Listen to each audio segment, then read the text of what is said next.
કે રખા દાદાની દયાથી એક વિડિયો 50K લગીન પોગી ગયો તો મારી 99 નાક દેવી પૂજક ને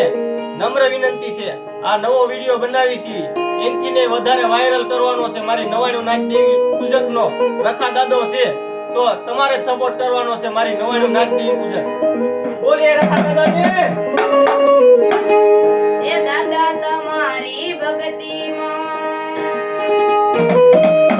એ દાદા તમારી ભક્તિમાં રંગાણો આજો